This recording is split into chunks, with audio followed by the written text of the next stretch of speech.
bent. Nigga, where am I going? Drop the four with my cup, now I'm floating. I can't feel a thing, to be real, I just go through the motions. Where am I going? Nigga, I'm in deep like the ocean. I've been in my bag, everybody around me, I'm ghosting. Where am I going? Drop the four with my cup, now I'm floating. I can't feel a thing, to be real, I just go through the motions. Where am I going? We are going to another episode of HardFoul Radio. This is the show that values time. Excuse me. This is the show that values time and puts God first. Appreciate everybody for showing up today. Whether you're watching live or you were checking back on YouTube, appreciate you guys as always. A lot to get to today. Will's stopping by. Tony is stopping by. It's going to be a fun show. Let's start with this. Momentum in the NFL playoffs, a little overrated. Not saying it doesn't help. Not saying it can't be a factor, but it's a little overrated. Consistency is different than momentum, right?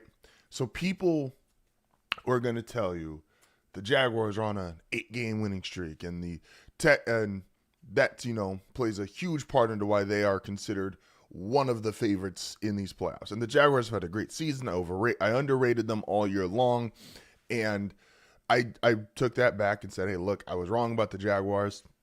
They are a great team. They are as live as anybody to make it out of the AFC. But I don't think that's because they're on an 8-game win streak. Consistency is different than momentum. Houston's defense, the reason why the people that are high on Houston, it's because consistently all season long, their defense has been great. The people that are high on the Broncos, consistently that defense all year, and they have home field advantage and how they've played. And they've won, and Denver has only lost 2 home games the last 2 years. Or 3 home games the last 2 years, I'm sorry. People that are high on New England, it's because consistently Drake May has been great all year. Consistency is different than momentum. The teams that are truly scary in the playoffs are the teams, in my opinion, that the coach can make a great game plan. These are the McVays, the Shanahans, the Paytons. Cohen, we'll see if he's going to put himself into that class with this playoff run. And D'Amico Ryans and the DC for the Houston Texans. Those are the teams, when you can put together a great defensive or offensive game plan, they're scary. That's more important than momentum, because this isn't baseball where it's best of 5 or best of 7. This isn't the NBA where it's all best of 7. This is single elimination. Who can be better on that given Saturday, Sunday, or Monday?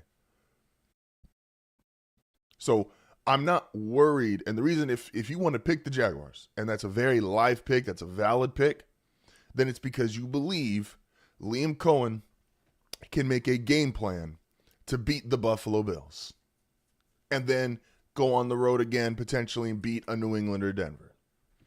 If you believe in New England, because you believe in Josh McDaniels' ability to game plan and get Drake May in the position he needs to beat the Chargers and beat anybody else who's going to come through New England. This is why the teams I'm probably the least excited about are a team like, in my opinion, the Bills, who, yes, they have Josh Allen, but I have lost a lot of faith in Sean McDermott as of late. And I don't believe the game plan he's going to put up, despite the fact the Bills have had a better second half of the season than first, I don't believe he's going to be able to consistently scheme up and have a game plan that is going to get the Bills able to get all the way to the Super Bowl, despite the fact they have the best player in that side of the bracket and maybe the best player on either side of the bracket. It's not just that Stafford is going to be the MVP. It's look at his coach. I believe in his coach's ability to game plan. He's already gotten to 2 Super Bowls. He's been in this environment before. The ability, it's not a luck thing. It's not it's who is better that day. And it is almost every time in that situation of who could be better in that one given day is game plan and schematics. And McVay, great game plan guy. Shanahan, great game plan guy. I don't think We were on group chat last night when we were talking Niners Eagles. Will and I picked the 49ers to win, but all three of us agreed the Eagles are the better team. They're the better roster. They've got more momentum. You could argue the momentum is probably similar with them, but nobody really believes in Nick Sirianni / Kyle Petullo's ability to game plan the same way you believe in Kyle Shanahan's ability to game plan. We just don't. That's the reality of it. So when you're looking at the momentum of, oh, Houston's won this many straight games, I don't really care how many consecutive games Houston has won. I know how great that defense has been all season, how consistent they've been, and that unit is good enough to say, okay, if they're going to make a run in these playoffs, this is how they're going to do it, and that defense is scary. No one believes in Denver's momentum. Denver's won, I keep seeing the Patriots stat, 13 or 14 games. Denver started 1-2, went 14-3, and nobody's worried about that. No one's talking about their momentum, but it's in Mile High, home field advantage throughout the playoffs, Sean Payton's ability to game plan, Vance Joseph's ability to game plan. This is what made the Chiefs dangerous year in, year out, is that Andy Reid and Steve Spagnuolo, the Chiefs' momentum was never truly a factor. It was they maybe had the best offensive game plan and defensive game plan on any single night, and that stuff matters. So momentum is different than consistency, and momentum, little overrated. Consistency, that's what you need in the NFL. You need consistency and a good game plan. Somebody who could draw up a good game plan. Let's also go to another theory that I never want to say I agree with Nick Wright, but I think he is correct on this. And he's not the only person I've heard say it, but he's the last person that made me go, oh yeah, this is correct. And that is, the NFL should have never expanded to 7 playoff teams. They just shouldn't have done it. The reality is the NFL was fine with 6 playoff teams on both sides of the conference. You'd never needed 7. The 7 seed has only won 1 game, and that was the Packers-Cowboys game. Otherwise, now, some people, there is a lot of money going to the Chargers this weekend, Chargers over the Patriots. Even still, it ruined. Going to 18 weeks was already tough for the NFL, and there's reasons why I fundamentally don't agree with it, but I get it. Guys are making way more money, and the NFL wants to capitalize on that. But because you had the 7th playoff team, you just ruined a lot of Week 18 games. Like, the Chargers just getting to sit everybody against the Broncos. If the 7th seed didn't exist, that wouldn't have been a possibility. And that means that Charger-Bronco game, which was Denver was playing for the 1 seed, but it was a really vanilla game plan because the Chargers weren't playing a lot of guys.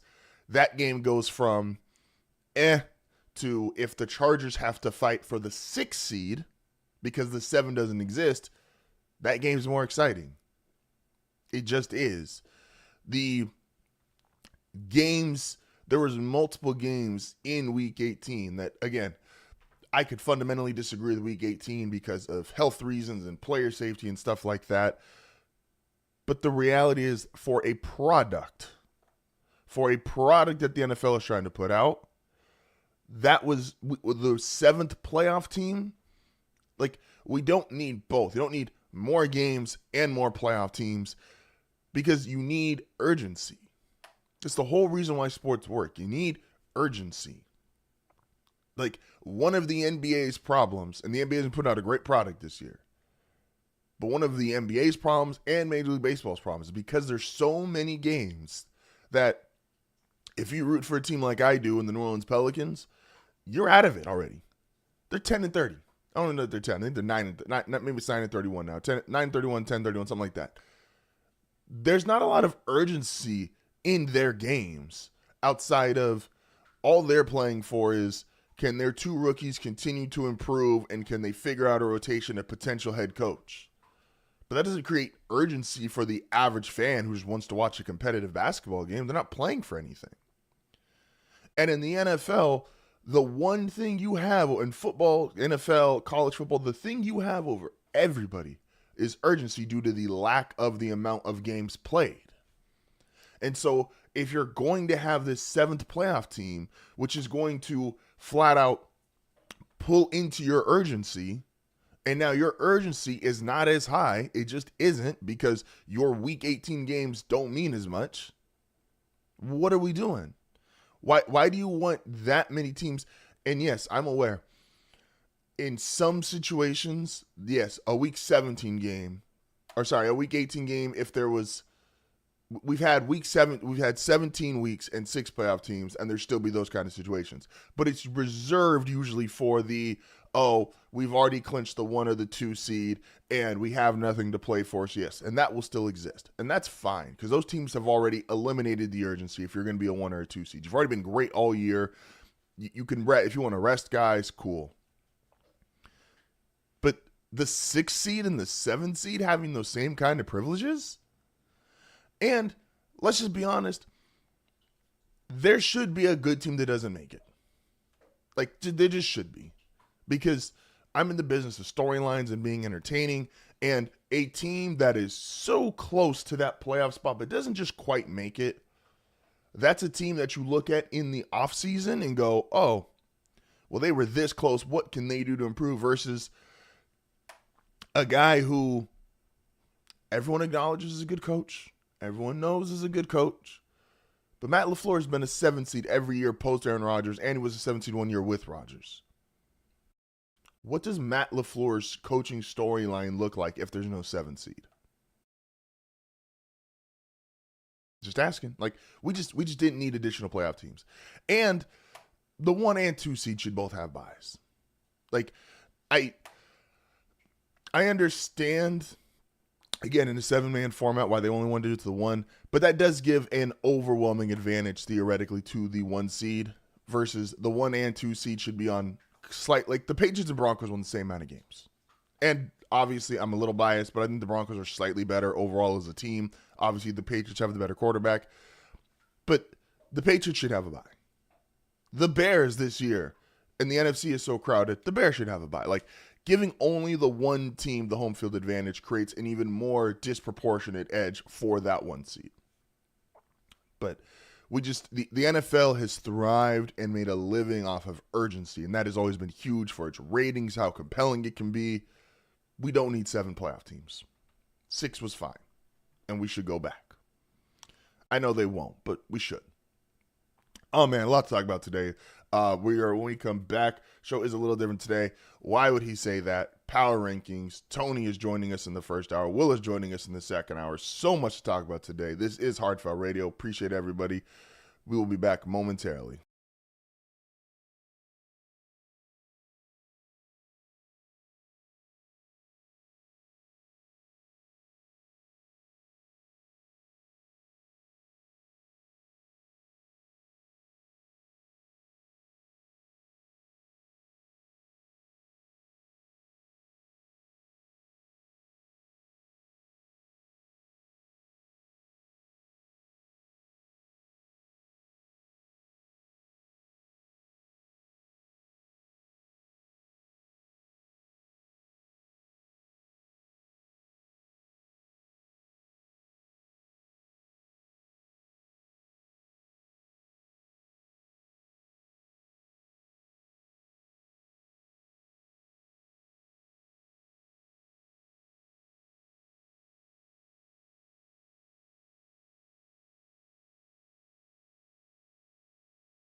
And we are back. This is HardFoul Radio.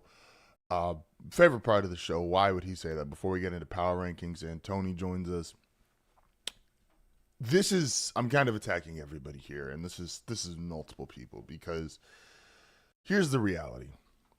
People will say almost anything, because if there's no consequence to what you're saying, who cares, right? Like you could just say stuff. And I also want to make sure like that I'm very clear about this. I always personally say this.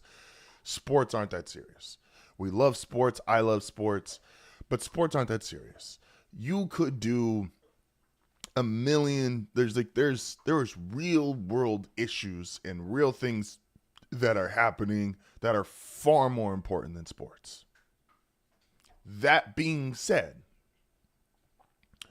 if you're going to talk about sports and you're going to talk about sports for a living, your word should have a little meaning if you're going to go try to present to the public a level of honesty and a level of sophistication and a level of knowledge that the average fan, quote unquote, is not supposed to have.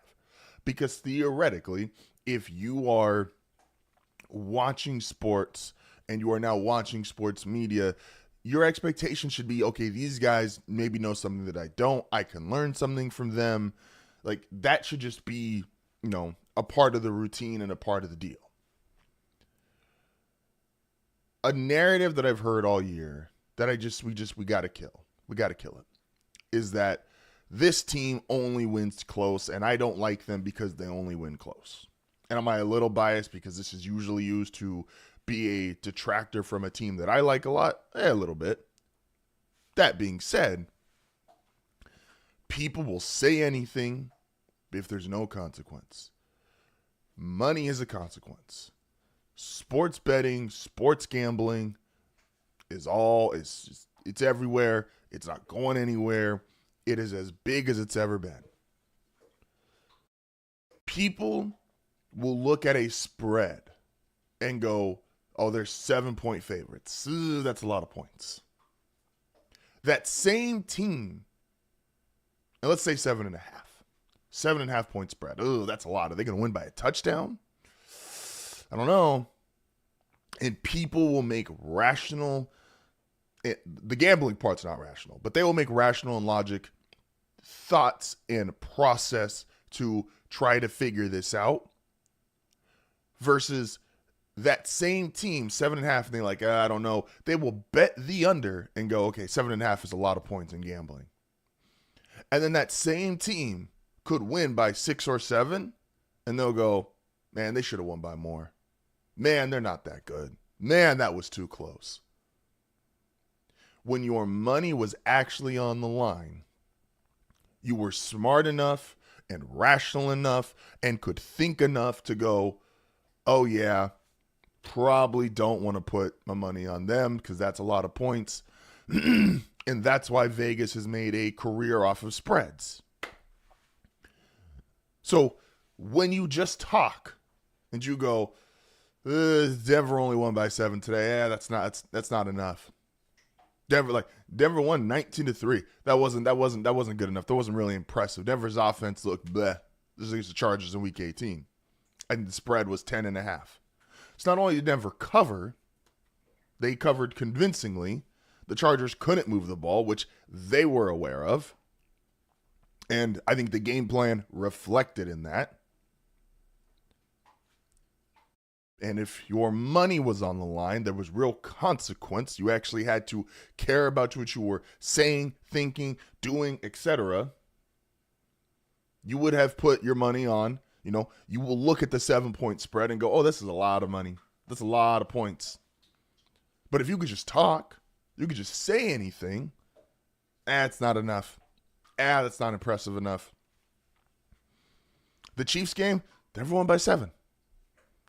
If that spread was 6.5, you would sit there and think to yourself, too many points, not enough points. You would have even if you came to the wrong conclusion, you bet the wrong side of the over-under or the wrong side of the spread, you would at least think about it. You would at least have actual decision-making thoughts, like a real process. Not just, 6 points is enough. I don't like the way that team won. That team only won by 6. I don't like that. That's not good enough. Nah, I don't like that. Yeah, that's not enough. That's not enough. Like, we have to, if you're going to discuss sports, and this is a lot of people that have said this, by the way. I could go down an entire laundry list of announcers, commentators. They don't win, but just win the games. Just win the game. Because, and I heard this, and it does make sense. I haven't exactly phrased it this way, but I've gotten close enough to the point. A lot of people love the Rams coming out of the NFC. I myself love the Rams coming out of the NFC. Be honest with you. I think the Rams are one of the best. I think the Rams might be the best team in football. And I've said that for the majority of the season. Are the Rams better for losing to the Falcons and the Panthers than the Broncos are barely beating the Jets and the Giants? Of course not. Because you know what the difference is? The Broncos are the 1 seed. The Rams are the 5 seed. So for the Rams to win a Super Bowl, which I 1,000% believe they can do, they got to go on the road the whole time. For the Broncos to win the Super Bowl, they get to stay at home. You got to go play in altitude. You got to go play at Mile High. You got to go beat them in their house. Are both situations possible? Of course.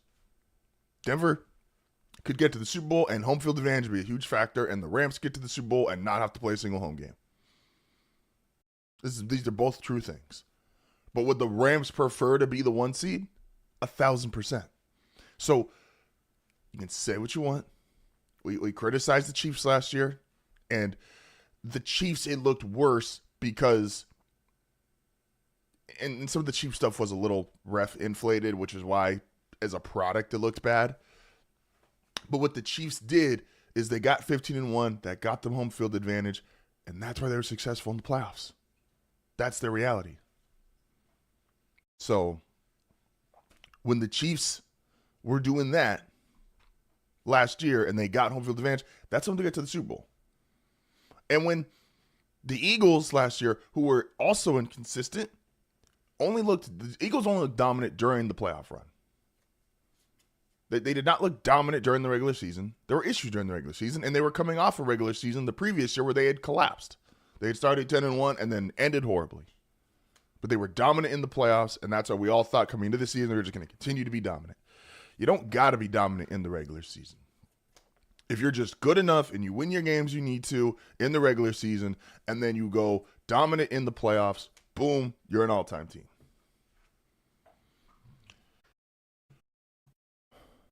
Our rankings here, there's not a true power rankings for today. This is simply the teams that I feel have the best chance of doing this. Oh, let's close ourselves off here. Oops. Oh, this ain't gonna work. Hold up. Let's get rid of that. For our power rankings, oops, we're getting rid of stuff here. Where did we go? Whoops. There we go. Sorry about that. So, for our power rankings for this week are a little different. Pretty simple still to understand here.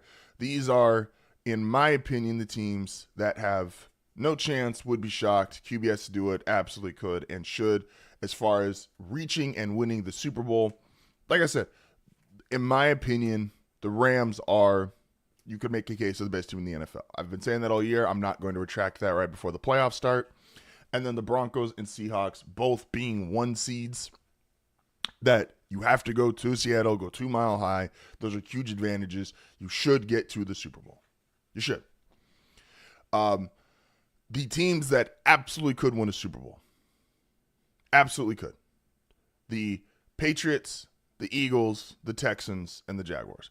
Again, I'm not going to rewrite history on the Jaguars. I already have been wrong on the Jaguars. They went to Denver. They won. They deserve their credit for that. You know, I'm not going to take that away from them. They won. They've already won in where the 1 seed is going to be and where the playoffs go through in the AFC. Trevor Lawrence is playing some of the best football of his life. You got to give them credit. The Texans, that defense is absolutely Super Bowl worthy. The Eagles also defensively, extremely, like a great defense. Great defense in Philly. They don't get the love that the Texans and I feel like the Broncos have gotten a lot of the season, but that defense is arguably just as good. And if you look at points per game the second half of the season, they have been just as good. Like, they absolutely deserve more credit, more love, more attention for what they've been doing. Excuse me. The the Patriots, obviously Drake May has been incredible all year. You got to give him his credit for that. He's been out here, taking names, kicking ass, taking names. Is going to be either top 1 or top 2 in MVP conversation. You got to give him his credit. QB has to do it. The Chargers and Bills, the only way I see either of these teams making legitimate runs is Herbert has to be amazing or Josh Allen has to be amazing. I don't believe in either of these teams in totality. I think they just have too many injuries for as far as the Chargers go. That offensive line is too beat up. The Bills, I don't think that defense is good enough. I know they're the number 1 pass defense, but they're also the worst rush defense, which is why I think teams just run on them. I don't think you really got to throw on them. Obviously, they do have James Cook, which helps. But if they're going to make a deep playoff run, it's because of 17. Would be shocked. The Steelers, yes, they got into the playoffs. Congratulations. Mike Tomlin continues to show that he is maybe the greatest floor raiser in the history of professional football. But I would be shocked if a 42-year-old Aaron Rodgers made any kind of deep playoff run. The Niners, I just think they're too injured. Kyle Shanahan's my coach of the year. I've been on that since pretty much like week 4 or 5 when Bosa went out. And the Bears, I just don't believe in the defense. It's a high turnover defense. I think they will win this week against the Packers, but playing either the Eagles, the Rams, I even think the 49ers again, I struggle seeing them in a playoff environment beating any of those teams. But shout out to Caleb. And I have a take that I really, really want to say, but I'm trying to wait until some more stuff comes back. But because of how many of these quarterbacks from last year's class could end up in the championship games, AFC and NFC, this is an all-time quarterback class, and we are so close from me being able to say that with confidence. And no chance. Look, man, the Panthers, congrats, I guess. You were the best of the worst, and so you made the playoffs. But look, the Panthers deserve a puncher's chance for wild card weekend because they did beat the Rams just about a month ago at home. And could that game get ugly and they run the ball for 150, 200 yards? And to make a Super Bowl run, no chance. Sorry. And the Packers, this is unfortunate. I just think they're too injured. Jordan Love is coming off an injury heading into this playoffs. Christian Watson is coming off an injury heading into these playoffs. Obviously, no Micah Parsons. They just signed Trayvon Diggs. This is unfortunate because the Packers were showing to be one of the best teams in football, and injuries, unfortunately, just rocked them.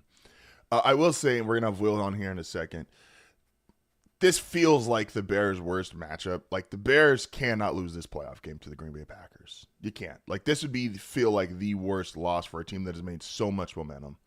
That being said. And we are back. It is that time of the week. I'm joined by my brother Will standing in at what position the Bears need help on? Y'all niggas need a linebacker.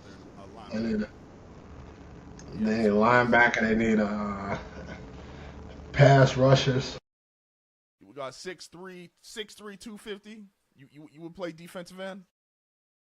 I'll play defensive end. Play defensive end. I feel like I'm not gonna say that. I'm more respectful than that. How we feeling today? The Bears are the 2 seed. Y'all hosting playoff games. How we feeling today in Chicago? This is the way the world was meant to be. So I want to ask 2 questions, and they both have to do obviously with division opponents. So and I didn't take a bunch from Week 18. Week 18 is half the teams are resting guys because they know they're about to play in the playoffs, but they don't have a bye. Another half of the teams just know they're not making the playoffs, so it's kind of whatever. So I'm not taking a ton from it. And the guys that know they're going to be in the playoffs and the playing team that's not, I'm not really expecting them to be that hyped up for it. That being said, the Bears-Lions is one of the few games where, like, Chicago's seeding did matter because technically if they had lost and Philly won, Chicago would have dropped to the 3 seed. And the Lions were playing the guys for whatever reason we'll find out later.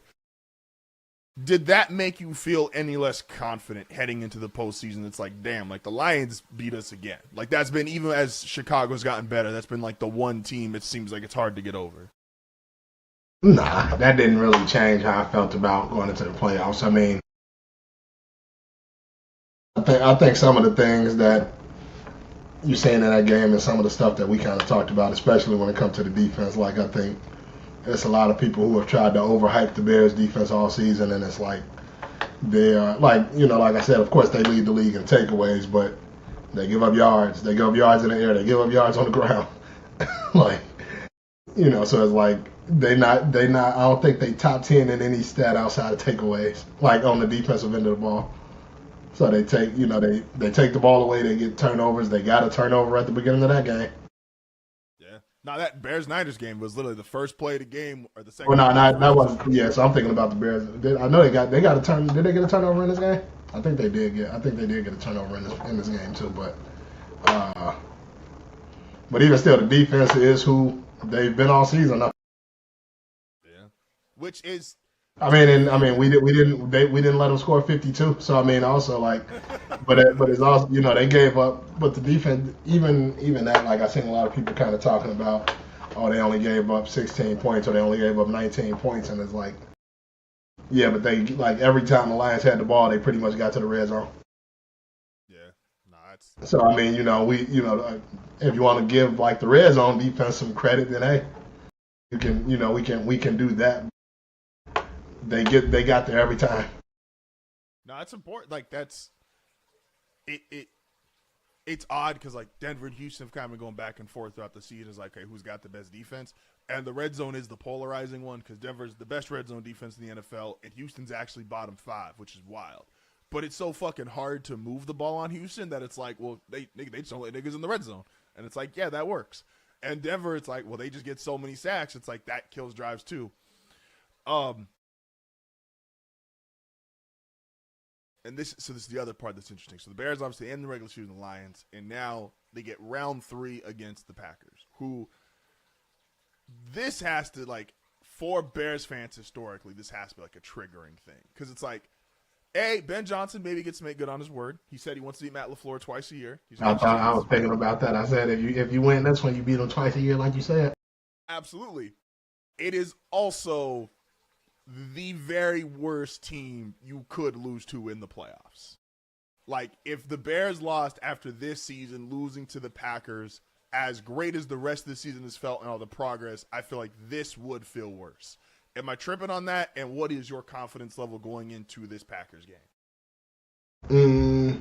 So I don't think you're tripping on it, but I think from the aspect of Bears fans, like any loss to the Packers is gonna feel that way. And I mean, it's really a loss. Like I think it hurts more to lose to them when both teams are competitive. Like last year and the year before that, when the Bears weren't good and, you know, we split the season, so like, you know, yeah, just beat the Packers or whatever, but it didn't really mean much. But, you know, a season like this where the Bears are actually playing good, and I mean, you know, if we be in both games were nail biters. Both games came down to the final possession. So yeah, but I mean, as far as confidence level, I'm confident. I think they'll beat the Packers. I ain't gonna say nothing otherwise. I feel like I'm about to pull up the power rankings here really quick. So I want your opinion on this. Is the Packers to me do feel like, if I'm obviously not a fan of them, but like it is kind of the damn that sucks story of like, okay, you clearly saw this team had potential. This team had a lot of talent, but obviously like losing Micah Parsons. Christian Watson is still up in the air with concussion protocol. Jordan Love's supposed to play, but he's coming out of concussion plus have had injuries. It's like this is just falling apart. And so because of that, I'm not putting a ton for the Packers. I think this game will be close just because these two teams know each other so well. Like I'd be shocked if it was a blowout, even if I think Chicago convincingly should win. These two teams just know each other too well. Obviously, being in the same division. This here, for my rankings, it was as simple as I could put it. I only put the 14 teams that made the playoffs. I don't know if that's mirrored for you as well or not. You said of what? I don't know if it's mirrored, so if it looks like it's backwards. No, it looks fine. The HardFoul network is covering the bottom two teams. I can see one is the Packers and the Packers and the Panthers, but yeah. But yeah, the HardFoul network, network logo is covering up those two teams at the bottom. So I could take care of that. But essentially, my thought process here: the Packers are too injured. The Panthers aren't a real playoff team. No disrespect to Chicago. I've been with y'all all year. I said I like Chicago. This is how confident I think the team should feel to reach the Super Bowl or realistically win the Super Bowl. Would I be shocked if the Steelers won it? 1,000%. The Niners, again, I think they're just too injured whether they've had a hell of a season. The Bears, I just don't trust the defense. QB has to do it. If the Chargers or Bills go on a run, it's solely because of Herbert and Allen. I don't believe in either of those two teams realistically, and the Chargers have sustained a lot of injuries. Patriots, Eagles, Texans, Jaguars absolutely could. And the most non-biased way I could put it for should is the Seahawks and Broncos have the number one seed. If you got home field advantage, you should take advantage of it. Obviously, no guarantee. These teams could obviously both still lose their first playoff game. And I'm said the Rams are going to the Super Bowl all the way back in the beginning of the year. My Ravens pick did not hold up as well, but we'll save that for group chat. So, do you think anyone here, you think I'm bugging? Someone I got too low, someone I got too high?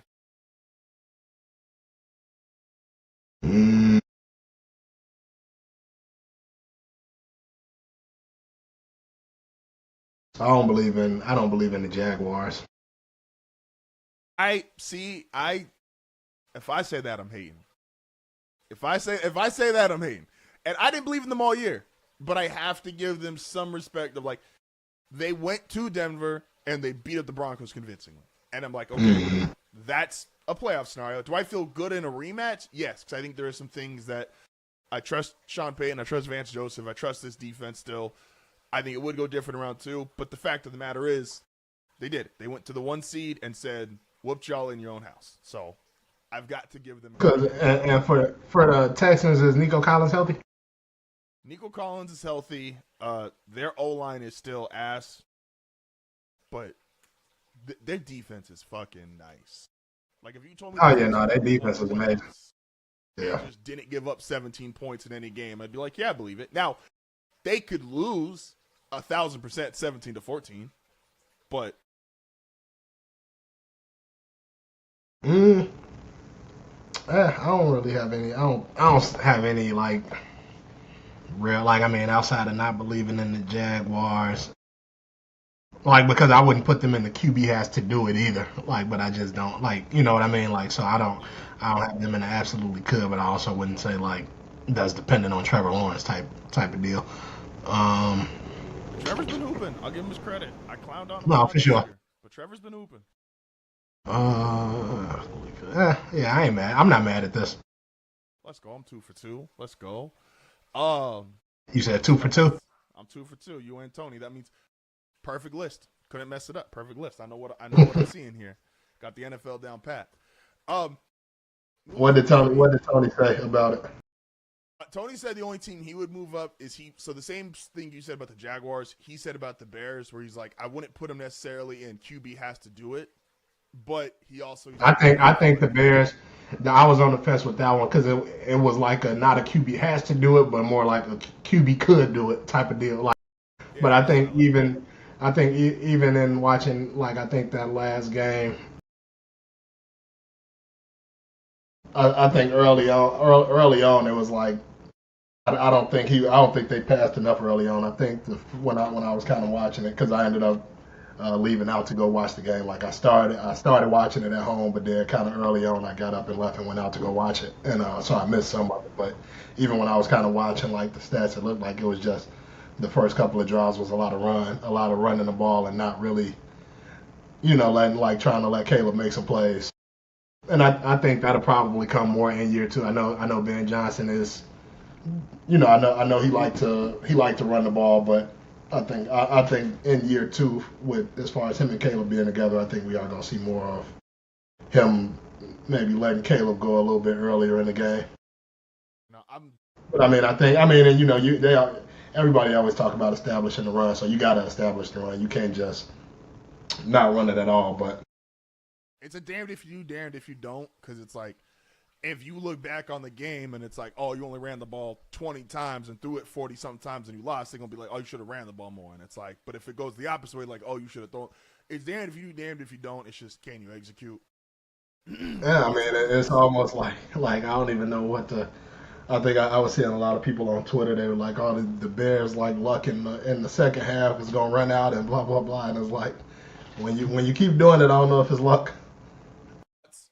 Look, man, I said luck is when you do it like if something happens like every once in a while. If we're not allowed to call last year's Chiefs lucky, I don't think then we're allowed to then use it. Excuse me. Like, it was my argument with the Broncos. I'm like, if you want to call the Giants, if the Giants game was like a solo game, like Denver was, that was the only game they came back in, and the rest of the season they were just 500 or something, I'd be like, all right, bet. You got some lucky breaks, you got the ball, turned away, whatever.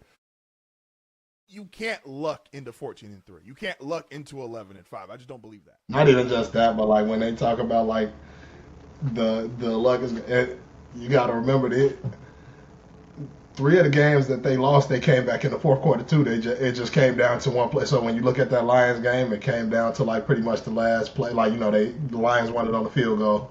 When you look at that last Packers game, it came down to that last play, which was an interception. And that 49ers game, when it came down to that last play, which was I think a sack or incompletion or something like that, where Caleb just didn't get it done. But so they had 6 games where they came from behind and won, but they also had another 3 where they came from behind and just didn't finish it. So it's like when you talk about like, so that's 9 games of them doing it, showing that they can do it in the second half. That ain't that you don't get lucky doing that nine times. You don't get lucky 9 times over half the season. 1,000%. And sometimes that shit is really like an indicator of like, excuse me, because coaches script their first 15 plays, a lot of times if you bet in the second half, you can make an argument, okay, maybe the scripted plays aren't that great, but talent takes over in the fourth quarter. Like when Caleb's doing some of these crazy throws in the fourth quarter, that's just talent. Has nothing to do with like, oh, that was like the coach got this guy open. It's like, no, I got 11 guys on offense, you got 11 guys on defense. We just gonna be better than you. And so I actually think it's a endorsing thing. And again, the Chiefs last year, Mahomes, when healthy, best player in the league. So he keeps coming back on people. That's what he does. Fuck the Chiefs forever, but you gotta get man. It's time for them to put the Caleb hate away. That's facts. He didn't hit that 4,000 this year, but he was like, I mean, he got the record for the most passing yards in Bears history already. Amen. I seen a lot of people online too talking about like the yards after catch and all of this stuff, and I'm like, y'all people are crazy. Y'all just gonna find anything. Oh, they got the yards. And it's like I think he's the 7th. He's like I think he finished 7th in yards, but he also finished 7th in in yards after catch. So everybody who was ranked higher than him in yards, their receivers have more yards after catch. So it's like that's part of the fucking game. 1,000%. It's like if niggas want to go back and start separating yards after catch, we'd have to rewrite some history books. Going over to because it is possible. Like Caleb, Drake, and Bo could all be in the championship games for both sides, right? Like they could be 1-2 seed in the AFC, and Caleb keep playing. Taylor doesn't have to be the 1 seed, but they could end up in the NFC Championship game. I got this is the greatest quarterback class ever take ready. I need a little bit more to happen, but I got this shit ready to go.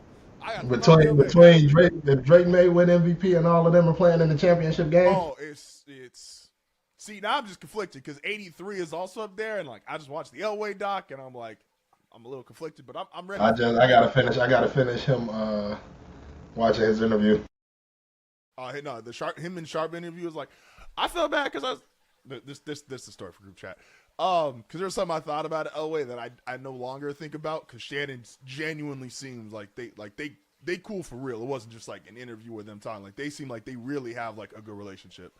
Real quick, last thing before we get you out of here, and I'm asking everybody this week: the OKC Thunder 6-5 in the last 11 games, are no longer on pace to break the all-time wins record, which that I don't care as much about because I think as sports fans, when we see once-in-a-lifetime shit, we don't really understand why it's once-in-a-lifetime shit. Like, niggas winning 70-plus games is not normal. Like, there's a reason why the 97 Bulls, and we didn't get that shit again until the 2016 Warriors. And that's even relatively close. So them being the all-time wins record doesn't mean a ton to me. Them being 6-5, are we starting to see like actual cracks in the armor? Like, is Chet not actually progressing? What's their record right now? Still the best in the league. And I still think they're the best team in the league. We are starting to see some, like, again, that is when he's playing against Wemby, he's getting beat up. You're seeing some of these role players who are in there for defense. They're struggling to score. Let's see, where are they? They are, Pistons are 27-9. They are 30-7. So still out here kicking ass, taking names, all that stuff. And again, to be 6-5 in your last 11 to still be 30-7. I root for a team that is currently where we at the bottom. There we go, 8-29. Pretty much flip-flop record.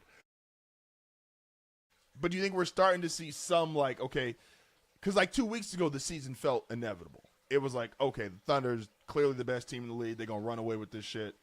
Does it still feel like that, or does it now feel like, you know, the Timberwolves beat them, the Spurs obviously beating them a couple times, the Pistons are having a great season on the other side. Does it now feel like, okay, maybe it's not just going to be Thunder versus the field type stuff? Yeah, I say so. I think the Spurs kind of have a guy over there that poses like a matchup problem for every team in the NBA. Every human on the planet. Yeah, so I think the Spurs. And I know we talked about it before, but I think the Spurs are going to always give them a run for their money, especially just because they have the biggest advantage on the court on both sides of the ball. Yeah. So I think you have that there, and then I think with the Timberwolves, I do think, you know, and I think a lot of people may not feel that way, but I think Anthony Edwards is going to always get up when it's time to play Shea. Because I think, like, I think there's real, like, I think Anthony, like, competitive. I think Anthony Edwards believes he's better than him. 1,000%. That's how it feels. And I think the public don't perceive it that way. So I think that's going to always be a game that he get up for.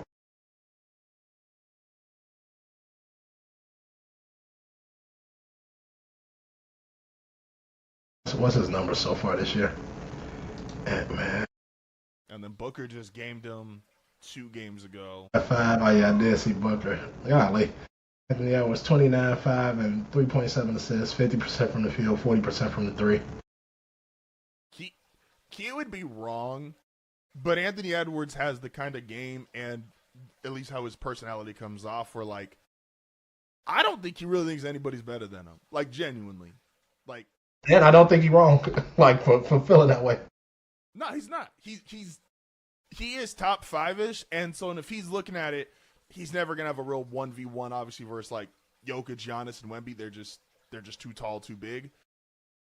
But especially at a guards, he's probably looking around like, I feel like I could fuck Luka up. I feel like I could fuck SGA up. I feel like there's nobody I think he's really like. Well, yeah, I don't think he look at any of those people and think that they better than him at all. Like 1,000%. Any of the other guards, whether it's Luka, whether it's Shea, I don't think he look at them and feel like, oh yeah, they better. Like I don't think he think that at all. I think he look at, I think he probably look at Wemby, which I ain't heard him talk about Wemby. He probably look at Wemby and say, yeah, like he's 7'5". I think he look at Jokic. Too big. Yeah, I think he look at Jokic and say like he's 7 feet tall, he can pass, he can do all like. So I think he look at them kind of different. But I think when it comes to like Shea and Luka and all of them, I don't think. Yeah, I think that's what I think that's how you feel about him. Yeah. So what is Shea? I was trying to pull up Shea's numbers. This shit acting stupid.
And we are back. It is hour 2 of HardFoul Radio. Appreciate everybody for tuning in.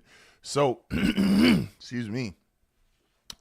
A lot of coaches got fired, right? We're obviously going to talk about John Harbaugh, who's the most notable one, but a lot of coaches got fired. And the reality is, look, ownership and management probably matter truly more than your coach.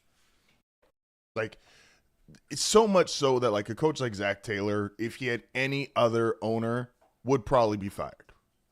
3 straight years missing the playoffs with Joe Burrow should get you fired. The problem is the Bengals ownership is really cheap and doesn't want to pay for Zach Taylor to not work as well as another coach to work. Remember, this is the same franchise that Marvin Lewis, despite not having a winning record, was there forever. Like, he would make the playoffs once every 4 years, and that was good enough. And they said, yep, keep rolling him back. He's not one of the highest paid coaches in the league. We can afford him. So that matters more.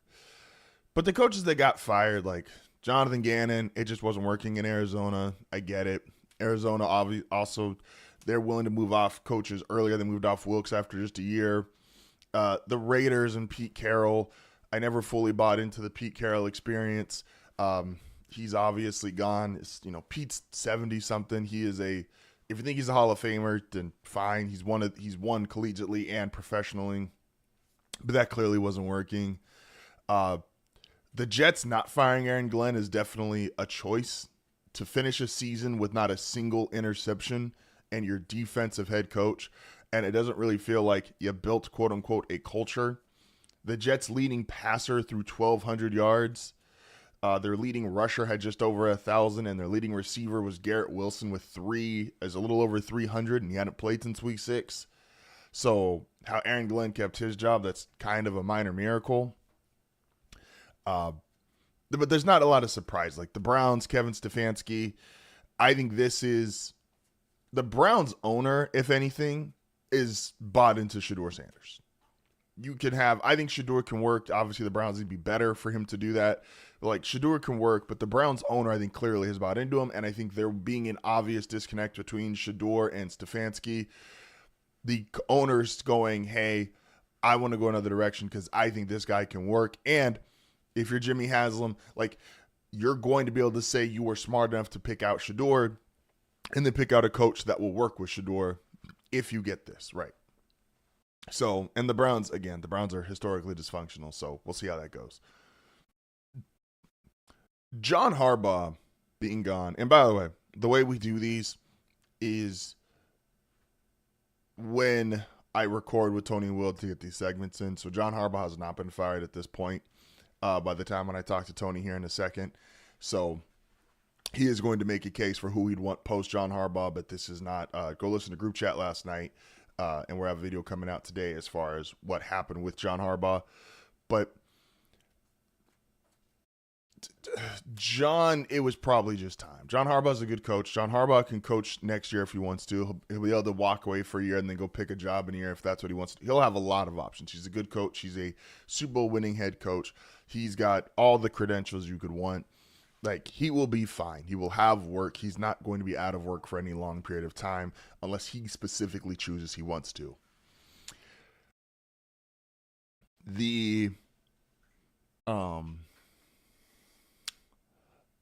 But it was time for John Harbaugh to go. This is not get out of here. This is look, man, we need new leadership. It's been 18 years. You've had a hell of a run. But we either need to get a guy who's either going to come in here, fix our defense, or a guy who's going to come in here and it's going to be Lamar's guy for the majority of his career as far as offensive genius or offensive play caller. That's what they need right now. They no longer need, the Ravens don't need a culture guy like John Harbaugh has been. Their culture is set. They're not dysfunctional. They're not, some team that's totally out of whack. Like, they need a guy who's going to come in there and schematically, either defensively or offensively, put together the best team around Lamar Jackson, because you have your 29-year-old two-time MVP quarterback. Also, shout out to people trying to slander Lamar and say John Harbaugh's playoff record before him and then after him. Like, get a life. Get a life. And it is that time of the week. My brother is standing in at 6'1", 220 pounds. Tony is in the building. How we feeling today?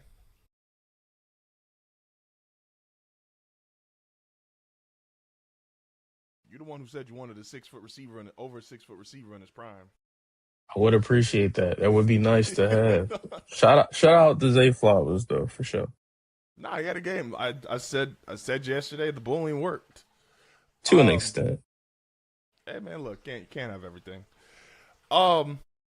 So before we get into the end of the Ravens, the rankings here, obviously this week a little bit differently.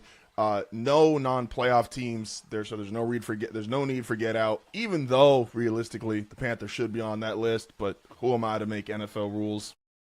These were, in my opinion, out of the 14 playoff teams we have, the teams how far I think they realistically can go. Obviously from should, because I don't think there's an overall overwhelming convincing number one. I was sold on the Rams about a month ago. I no longer feel as confident in the Rams as I did. But the Rams, I was never wrong, just early. That's valid. If you told me neutral field, who I think would still win like quote unquote 51 out of like the most games out of 100, I think they're there. I threw both the 1 seeds in there because Seattle and Denver, that home field advantage. Like if you get the 1 seed, you're supposed to go all the way, right? In theory. I have no faith in the Panthers whatsoever. The Packers are unfortunate. I just think they're too injured. But what you think I got right? What you think I got wrong? Somebody think I'm a little too high on, too low on? I got the screenshot, but you pulling it up on cam here?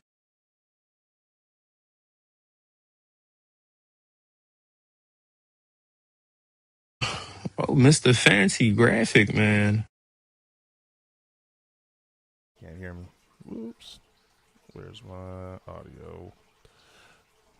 Whoops. What is with this production, Justin? Get it together. This is a professional show. My mic is fucking up. Hold up. Let's see here. Get rid of this guy. Add in one. Where's my microphone? Video capture, audio, add source, SM7, add source. There we go. Now you can hear me. All right, we're coming into frame here. We never lost you that entire time. We never lost me? Oh, shit, where am I? Hold up. I don't want that one. All right, but you can hear me, though? Yes, perfectly fine. Okay, bet. So here we are. So these are our teams. I'm about to face the camera for this because the screen's not ready yet for the camera. Yeah, so we got should, again, both the 1 seeds and the Rams. Mm-hmm. Absolutely could, meaning these teams. I don't even necessarily think they're worse than the should. I'm trying to give some respect to the home field advantage. The Chargers and Bills, to me, the only way this goes all the way is like Josh Allen or Herbert got to go Superman. I would be shocked. I don't think the Steelers are that good. The Niners are heavily injured. And I like Chicago, but I do think this is about as far as Chicago goes. Should they beat the Packers? Yes. I don't know who else I have them beating in the second round, though. And the Panthers are just congrats on the invite. So if you can, for me, because I completely punched my clock out and hung up my my apron after last night. So what are the first round matchups? I know Houston Steelers for reasons. I know that one, but what are the other first round matchups? So in the AFC, we got 2-7 is New England Chargers. Okay. 3-6. 2007 ass football game. Absolutely. The 3-6 is Jaguars Bills. And the 4-5 is, like you said, Steelers Texans. For the NFC, 2-7 is the Bears and Packers, round 3. So Ben Johnson gets his chance to beat Matt LaFleur twice. I don't know if it's how he wanted it, but he gets it. 3-6 is Niners Eagles, and 4-5 is damn, why am I blanking on this? 4-5 is Rams and Panthers hosting a playoff game. Because again, yes. This is how we do things. You can make the playoffs if you're under 500, but I think you should get like your right to host a playoff game revoked if you 8-9. Like that's That's wild. Y'all didn't even win the game anyway. I mean, they beat the team they're playing, so I don't really think that carries. They did. And if the Rams lose twice to the Panthers in a month and a half, and they waste Matthew Stafford's maybe best season of his career, It'd be very funny. Sean It'd be very McVay, you might as funny. well go to Amazon now, bro. Like you just It'd be hang it very up. fun. Like go to Amazon. Okay, so that Eagles 49ers game is very interesting to me. Very, very interesting to me. Um, the Bears should beat the Packers. The Packers are injured to high hell. I just can't write the Panthers off in that game. There's a world where they make that game very muddy. There's a game where they make that game very ugly, very hard to play. That defense has made it tough for a lot of good offenses this season. That game, now the Rams could beat them by 30. That could happen. But they could also find themselves fourth quarter in a 14-13 game with the ball or without the ball. And, I think that the Panthers are under 500, but they deserve to make the playoffs. They got hosed in that Saturday night game. That was some of the worst reffing I've seen all year. And I think that, when she used to say ball don't lie, them getting in kind of worked out. Um, to the AFC side, we'll get into this more in detail. I'm just kind of going through it real quick.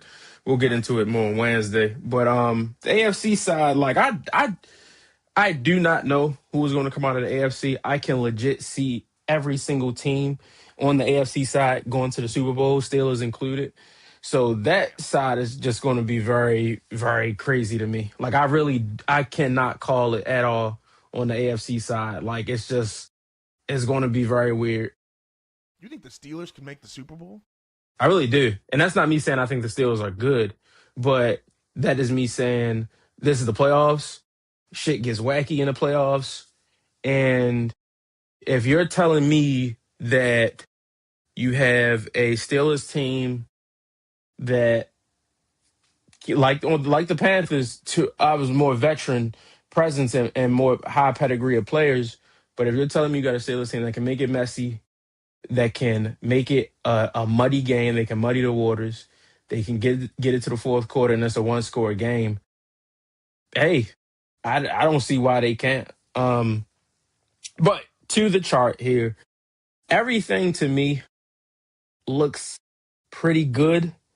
I personally would move the Bears up.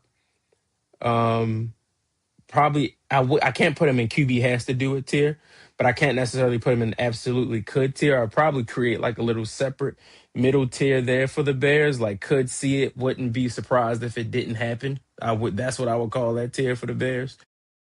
San Francisco, I picked before the season to make the playoffs. I am one of the three of us that didn't pick the Rams to make the playoffs because I didn't know the Stafford situation with the back. Obviously, that was all just garbage feeding, and I ate the garbage. But I'll hold that L. But San Francisco, I picked to make the playoffs. I picked them to be a wild card. They are very, very injured. That offense can score against bad defenses, and they, in theory, are going to run. They're not going to run up against the bad defense in Philly, but Philly's margins are very thin as a defense. And if Jalen Carter has any tweaks or anything happens in that game where he has to miss some time, that matters a lot for San Francisco. Philly has a cornerback two issue, obviously, because if they're putting Cooper at cornerback two, that leaves the nickel open. And Kyle Shanahan, better than anybody, can exploit the nickel, especially with Kittle. Now, if you're going to say, well, you got N'Kobe Dean that can guard him, or you got Zach Bond that can guard him, I respect to both of those players. I still like George Kittle over either one of those guys. So that's an interesting matchup, but would be shocked if San Francisco did it just because of the injuries. But I definitely think that if it lines up for them, they could find themselves in the NFC Championship game. Would be surprised if they went to the Super Bowl and won it, but NFC Championship game, I think if things kind of fall in place for them, I wouldn't be surprised. And we've seen it from Philly all year. Like, it just takes one day where they don't like each other, and and they're yelling at Sirianni, Sirianni's yelling at them, and shit goes left. So yeah, but everything else, I think this list makes pretty good sense. I think my problem with, and I'll ask, I guess, if you had clear a clear winner necessarily or a clear advantage for making it to the Super Bowl. San Francisco would be higher if they weren't so injured to high hell. And just because the reality is, like, what Robert Saleh's doing with that defense, I know they don't get sacks. They're dead last in the NFL in sacks. I also think anybody else with that, like, losing your Hall of Fame linebacker, losing your on-track Hall of Fame racist defensive lineman, losing guys in your secondary, losing the amount of – Brandon Ayuk just dead ass, like, semi-retired from football. Like, not just the defensive shit. Like, just said, he spent a whole year saying, I want to get paid. Gets hurt the first chance he's got once he gets paid. And I'll be real, as a person, I probably don't blame him. I don't respect it. I don't respect it. He probably thought he got hurt last year. He got his $30 million. He got his signing bonus, whatever it was. I don't know the exact of his contract. Probably looked at that, sitting on $20 million going, you know what? I don't really want to get hit no more. I don't got to do this shit anymore. And I'm like, yeah. But so San Francisco would be much higher. Kyle Shanahan's my coach of the year. Would be higher if they weren't so injured. The Packers as well, obviously. It's like you're losing Micah. You're down. I don't know what Christian Watson's status is for the playoffs. Love obviously is going to play, but is coming off an injury plus concussion stuff. So it's a shame Green Bay season went to hell. You got to choose one to put your faith in. AFC, NFC, put one team to put your faith in for making the Super Bowl and winning it. I gotta roll with one team. Roll with one team. For Either for conference. for fan reasons, I'll go with the Patriots.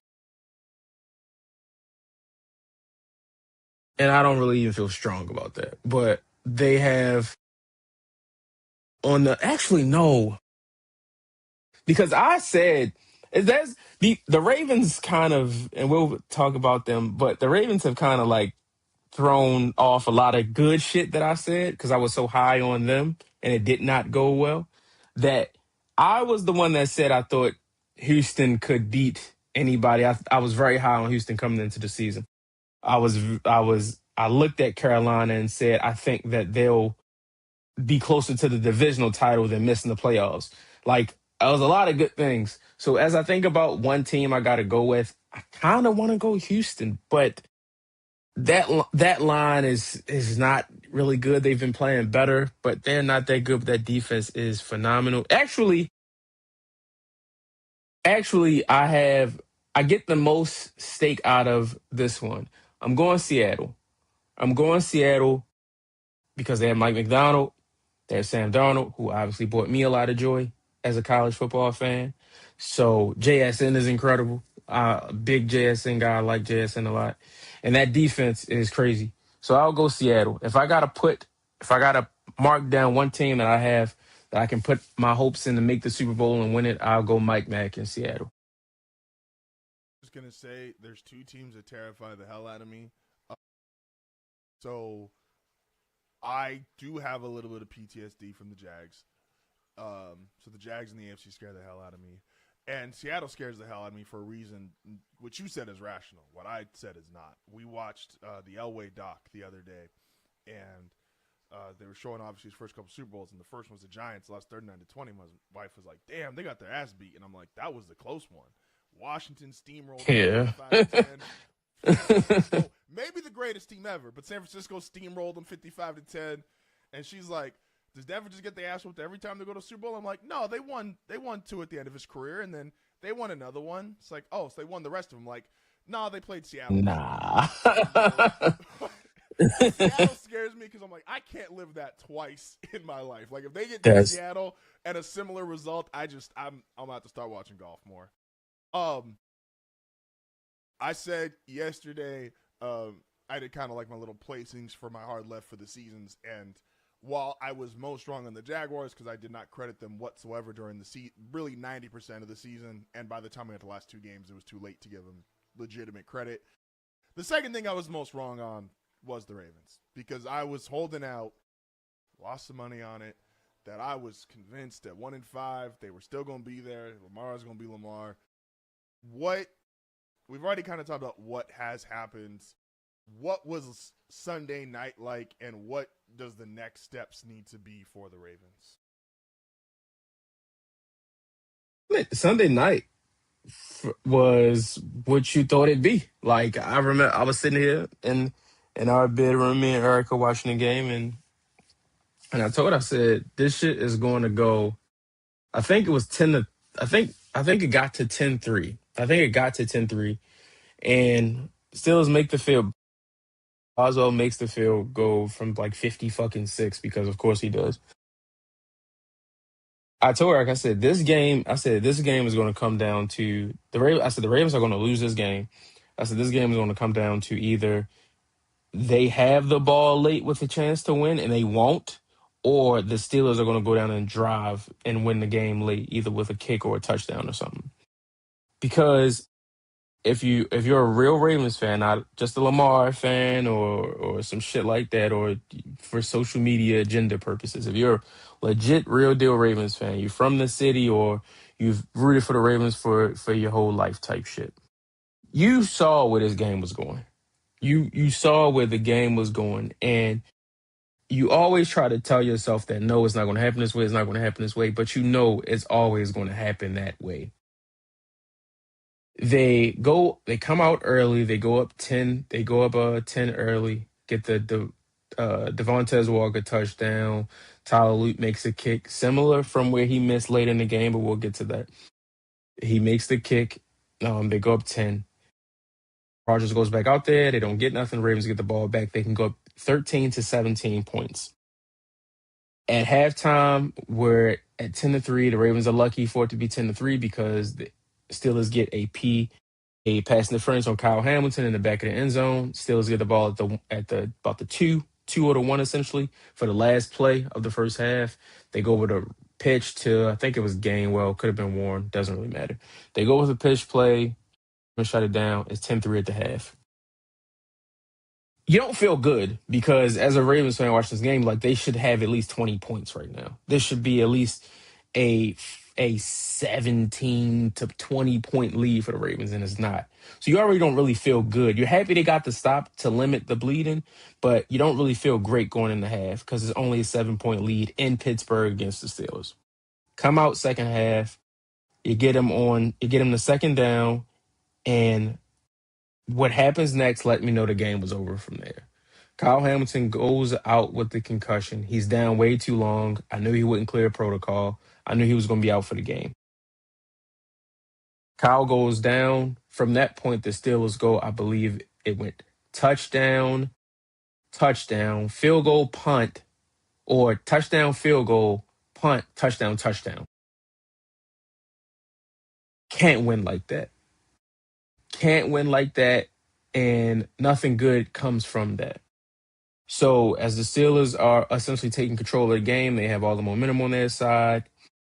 Fourth quarter comes, Lamar puts on the cape as he's done for 8 years. Zay for the 50-yard after making a great play avoiding the sack. Zay beats Patrick Queen. PQ, I got number love for you, but you are one lucky motherfucker today because for 2 years in that Steelers jersey, you have done nothing. And I'm not saying that this shit on Patrick Queen, but he still gets a lot of shit. He still has a lot of back and forth for Ravens fans on Twitter and shit like that.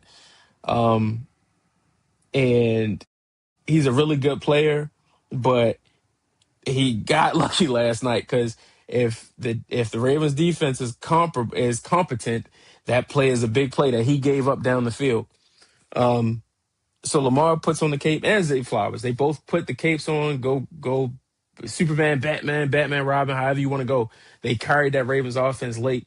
And shout out to Derrick Henry. Obviously, did a lot of his work early before the Steelers started to just kind of load the box and sell out on the run. But he did his job. He did his fucking job, and he got the attention on him to be able to open up the passing game. So fast forward, late in the game, Rodgers has a chance to go out and win it. Cheeto Awuzie literally slips, and you think that's the season right there. The Ravens season ends on a slip, and it's kind of poetic if that would have been the thing that did it. Boswell misses the extra point, so now the Ravens are down 2 instead of 3. They only need a field goal to win. Kean Mitchell has a great kick return to set the Ravens up with seconds left in this game. He has a great kick return. The next sequence of plays are just an indictment on Todd Monken. You get I think you get it to about 2nd and 2, 2nd and 3 maybe, and then you have Lamar missing a wide open DeAndre Hopkins because he wanted him to run deep instead of just kind of dropping it off. You can still run the ball. The Ravens, let me say this, the Ravens still have 3 timeouts in the midst of all of this.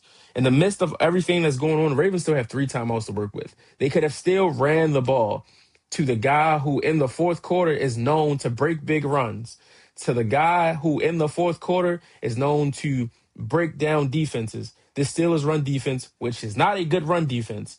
The Ravens could have given Derrick Henry the football with 3 timeouts left in that spot. They did not do that. They continued to throw the ball for the rest of the game. Fourth down comes Isaiah Likely with one of the best catches for the Ravens this season that will be forgotten about.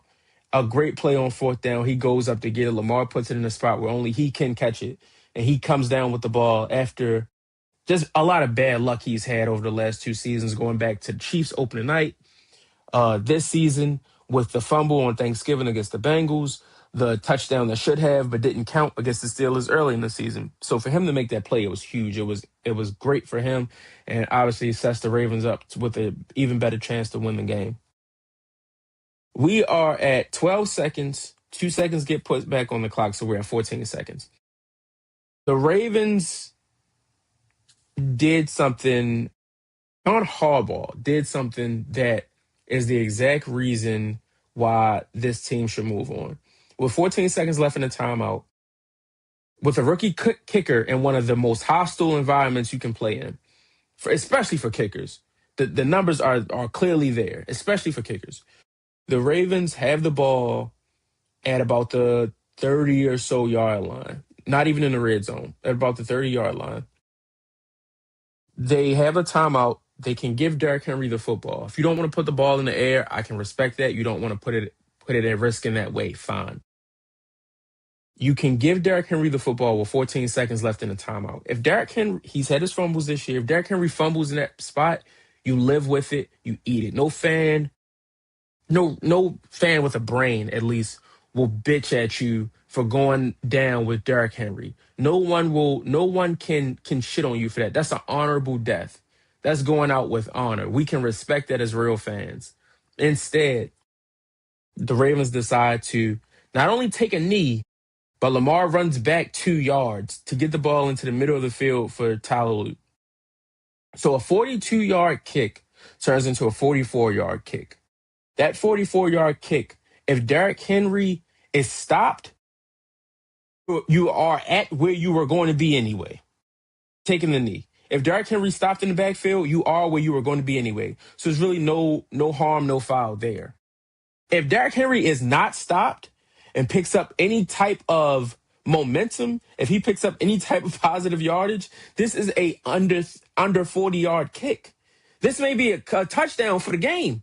He might have housed that bitch. But instead, they take the knee. Lamar loses 2, which makes it, and I'm not blaming Lamar. He's only doing what he's instructed to do.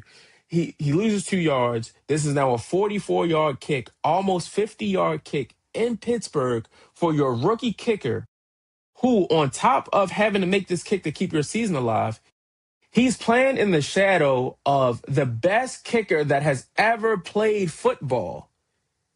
These are the little things that matter, bro. When you're trying to keep your season alive, the little shit matters. The difference between 42 yards and 44 yards in Pittsburgh matters so much. And John Harbaugh knows that. He has to know that.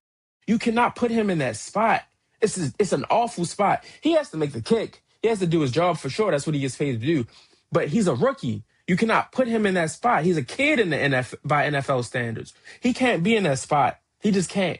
And looking at that, like I said earlier when I started talking about this, Luke missed the kick from where he had made it early in the game. True.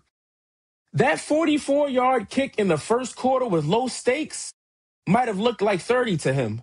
That 44-yard kick with 2 seconds left and your season on the line might have looked like 60 to him.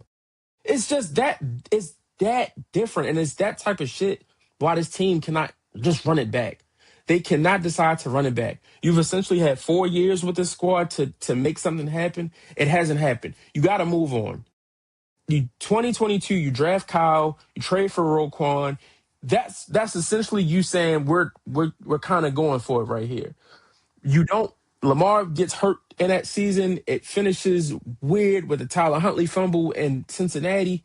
So you kind of already know where you're headed with this whole thing. If that's how we kind of lose the first stretch here, 23, you blow the AFC Championship game with just a malpractice coaching job. That was your shot. It remains to me, like I've said on this show before, I've said on group chat before, that was your chance. That was your shot. You may never get back there. And for the next 2 years, we've seen just regression. You lose the Buffalo game in the second round last year in just the most heartbreaking way. You lose yesterday to not even make the playoffs in the most heartbreaking way.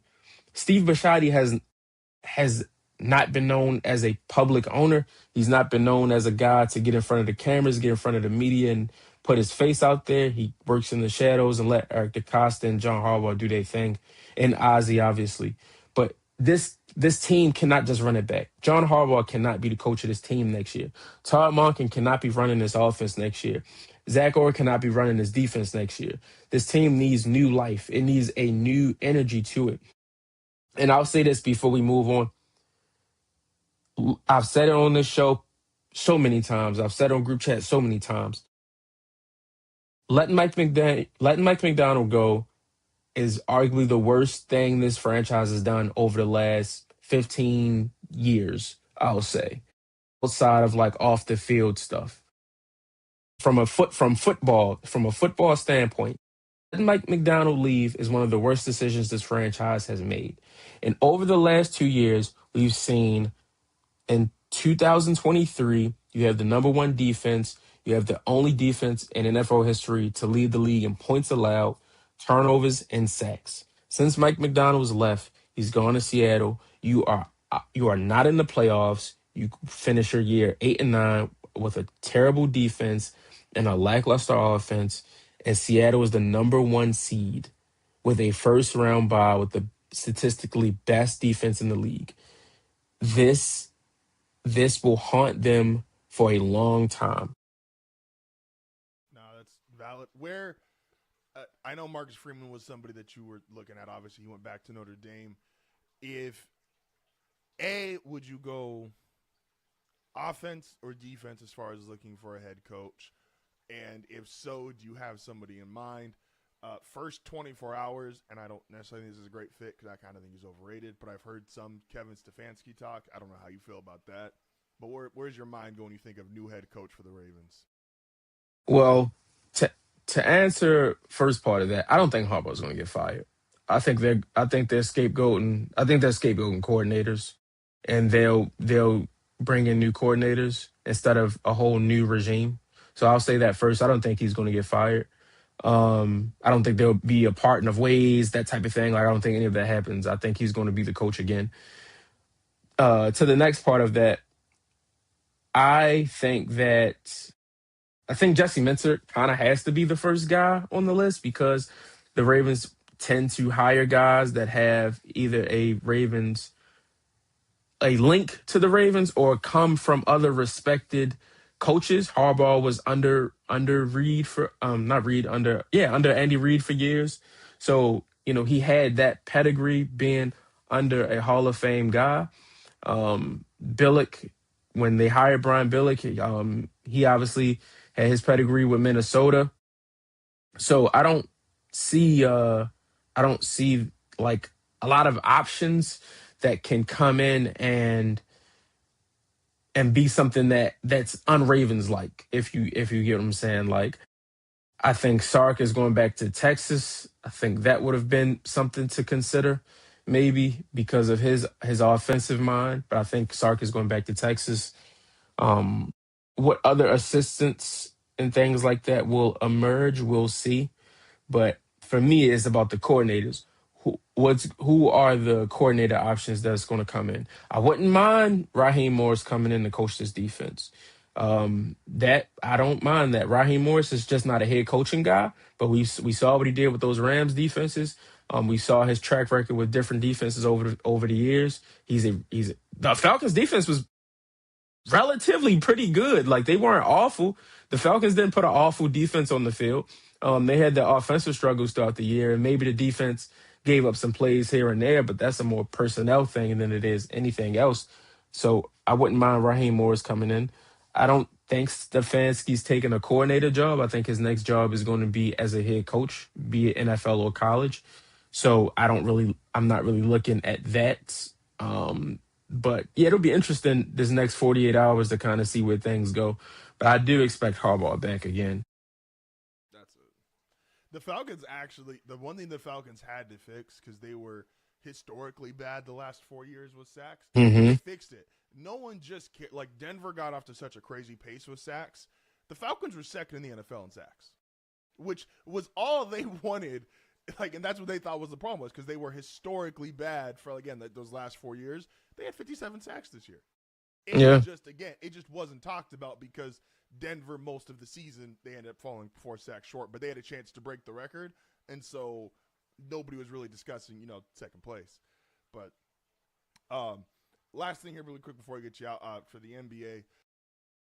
The Thunder should still be the unequivocal favorite to win the title. They are still the best team in the league, in my opinion. I did not give a whole lot of credence to them losing to the Spurs because I don't know how to evaluate if you lose to the Spurs. The Spurs have a guy who is unlike everybody else in the league. So I'm like, you lost to the 7'5" alien. Congrats. Like, you're just one of us. They are now 6-5 in their last 11. My normal stance on these kind of things is we don't evaluate historical stuff correctly. What the Warriors did was not normal. And so I'm aware the Thunder were on a 70-win pace. I think even at one point they had the same record through 25 games as the Warriors. And it's like, that's incredible. But let's not act like what the Warriors did. There's a reason why we got two teams. What, the Bulls are 97 and then the Warriors in 2016. It's like, Hmm. there's a reason why we only have two teams in the last 45 years that have done this. Right. I'm not willing to freak out. But 6-5 in the last 11, do we think there are now signs of, okay, this OKC team is not as unbeatable as they felt the first 20 so games of the season? You could argue that, but I still think that, like, they're what 6-5 in their last 11. Yeah. Like, three of those are to the Spurs. Like, they lost to Minnesota, who was one half of the last two Western Conference Finals. Like, you don't hang your head to that. And they lost to who's the other team they lost to? They lost to the Suns, who are fucking cooking. And that was a close game last night. That was a close game. It took an incredible shot by D-Book for them to even lose that game. So, like you said, they're still the unequivocal favorite. They'll get better.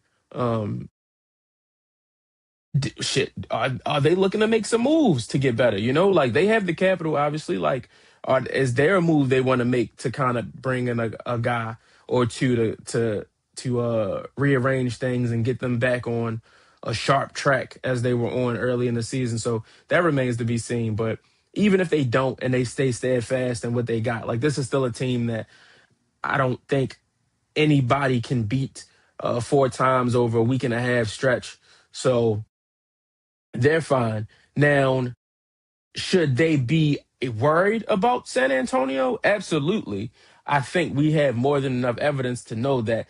I don't think that that's something they would be clamoring for in a 7-game series, is to see the Spurs. But I also don't think that's something where they'll look at and say we can't win. You got to solve the Victor problem, and maybe you don't ever solve it, and you just kind of got to work around it. But that's what you have to do when you're a champion. And they don't have Victor, but they have their own guy who has to step up in those moments. Chet can't keep letting Victor just punk him out and step on his chest. Eventually, Chet is going to have to stand firm and make this a battle. Like many people thought it'd be once when both of them got into the league. Like this can't just be the Victor show. So we'll see how that plays out as the season goes on. But yeah, I don't have any worry about the Thunder, getting back to the title or repeating. It is going to take a lot for them to not repeat as champions because they are that good. I agree. I think the only little bit of credence I'd give to again, losing to Victor is such a weird anomaly because you can't replicate that no other team can replicate that. The only that separates them from all the other all-time great teams, and this is valid, I just don't know how it's going to play out. They're probably the only team where we're like, okay, we don't see the second superstar yet. Like we all kind of assume Chet is going to take that role or J-Dub is going to take that role. They don't have this isn't the Miami Heat team where LeBron and Wade were so clearly two of the best players in the league, Steph, KD. They're a little different in that regards. They're funny enough, the only all-time team they compared to is the Bulls because you could make the argument, okay, Scottie Pippen's one of the 50 greatest players ever, but he wasn't some superstar offensive player in that same manner that obviously the Wade was or Durant was. And so Hmm. that's what's really going to make or break it. But they're just again, I think when you get to a 4-game series, I've been pretty consistent. I still don't think the Spurs are there yet, but I think they could give them hell in a series. I think Jokic has to go crazy or it's a wrap for everybody. If Jokic can't have a week where he just decides, all right, I'm doing 40, 15, and 15 every night, which I ain't putting it past him. I don't doubt shit that man does. Get back healthy. But that's the only team I could see possibly knocking them down. But no, man, appreciate you as always. Don't forget, you can always check Tony out. Group Chat Podcast, 3:30 Pacific Standard Time every Wednesday. And appreciate you, bro. And we'll catch you then. Peace.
And we're back to close out. Appreciate everybody for joining in today. Appreciate Tony and Will for stopping by, giving their insight. The group chat was recorded last night. We went live. Talked more about Harbaugh. Talked about NFL playoff predictions for this weekend. A&M tonight. It will drop tomorrow. Well, it'll drop tonight right after we're done. That's Matt and I. We record from 4 to 6. But just want to say, again, special thank you to everybody that's in here right now. Thank you to everybody that stopped by. Appreciate you guys.